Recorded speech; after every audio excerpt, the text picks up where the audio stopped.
Paula and all my new Philly friends out there. We'll say that 10 times fast. Philly friends, Philly friends. Anyway, it's appetizer week, as we all know, and one of the things that I've loved to do throughout this competition, and frankly, whenever I want to make a new recipe, is think of common flavor pairings. Tomato and basil, for example, endless possibilities there. One flavor pairing that I love that maybe isn't so common, but is so good nonetheless, is Parmesan, Pancetta, Pecan, and Pears. We're playing off the letter P today, if you couldn't tell. So good. They're sweet, they're smoky, tangy. Oh my gosh, amazing. Here's what I've chosen to do with the flavor combination today. Come here, let's talk about this. A little closer, come on. These are what I call Parmesan cups. It's Parmesan cheese, and we've molded them into a cup form. Isn't that the cutest thing ever? So gourmet, but you know that word, gourmet? Don't be scared. It does not necessarily mean difficult. It may look fancy-smancy, but it can be so easy as well, and I'm going to show you how. And inside, like I said, we've got pancetta, pears, pecans, so good. And of course, our Philadelphia cream cheese is going to be the thing that binds everything together, makes things nice and creamy for us. I need to show you how to get started because I'm going to eat the whole thing. Let's get started. The first thing we have in our play on the letter P appetizer are pecans. And what I'm going to do is toast them. I'm sure all of you have heard several times toasting brings out the nuttiness, the natural oils. Whenever you're using nuts in a recipe, I toast them.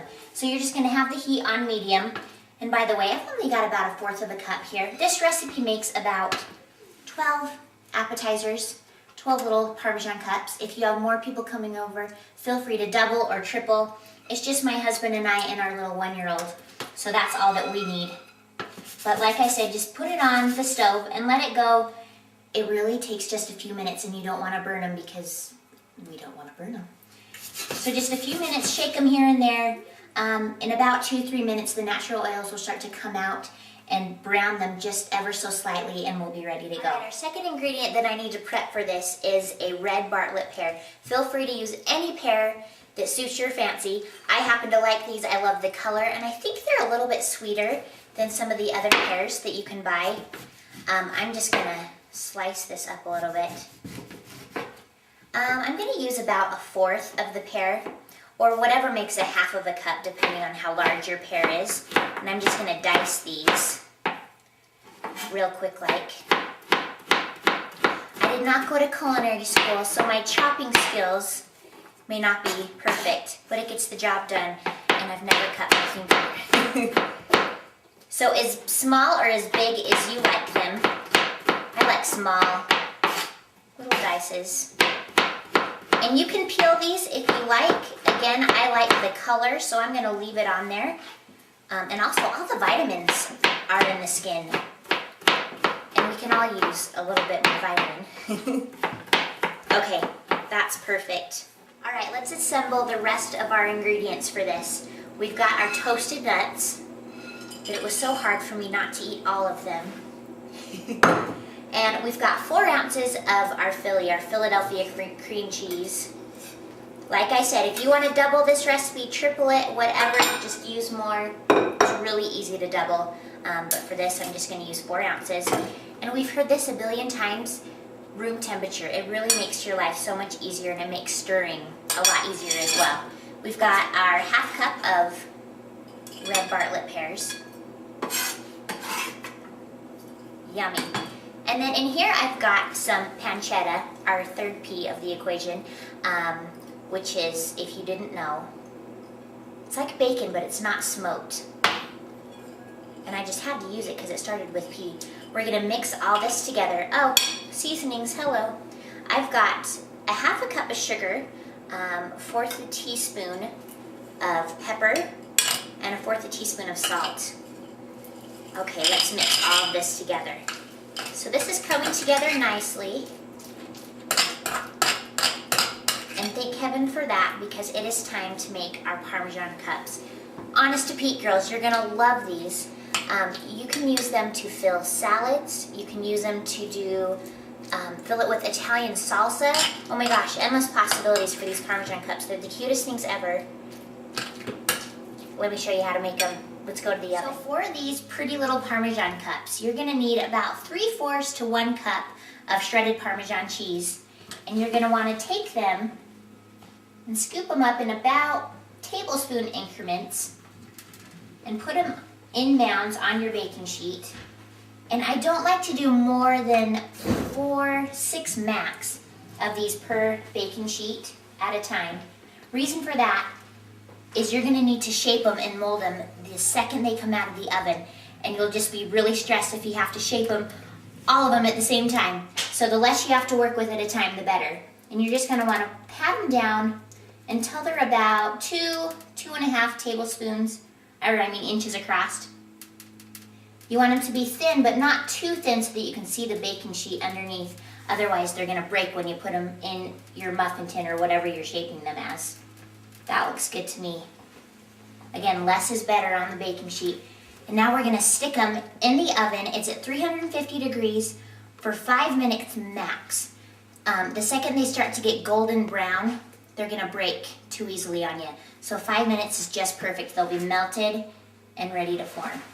All right, so the Parmesan crisps have come out of the oven, and I need to work fast. And gently, oh so gently, just take them with your spatula, and hopefully in one piece. That's perfect. And again, you can put them in any form that you like. I have these mini muffin tins, and I'm just gonna push them down and form them into these cute little cups. They don't have to be perfect. In fact, I prefer that they're not. I like that rustic look. See how cute that is? They almost look like bird nests. Okay, so we're gonna let these cool for about 5 minutes until they're nice and hard, and then we're gonna put our yummy Philadelphia cream cheese filling in.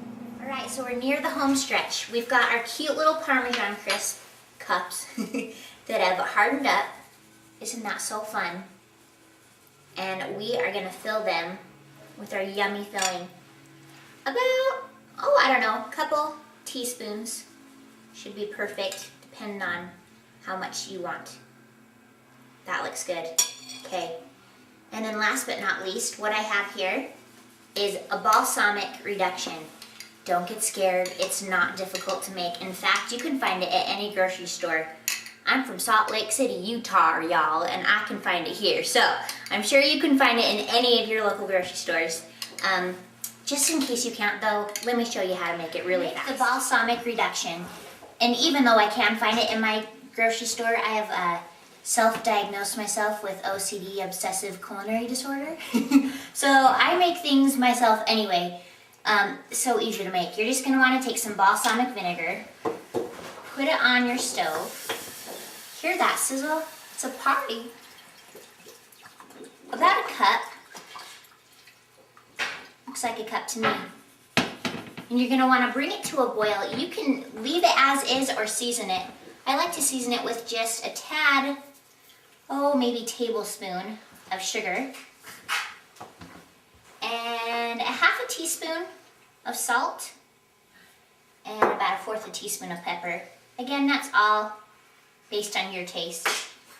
You're just gonna bring this up to a boil and boil it until it has reduced down to about 1/3, 1/2 to 1/3 of its original volume, depending on the tang, how much tang that you like.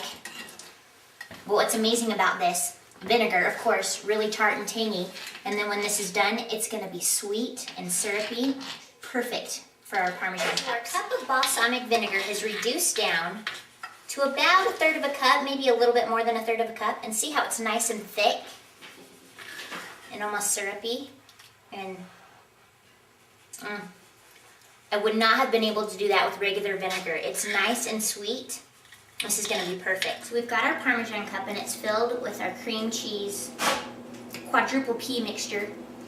And we've got our balsamic reduction here, and I'm just gonna drizzle the littlest bit on top.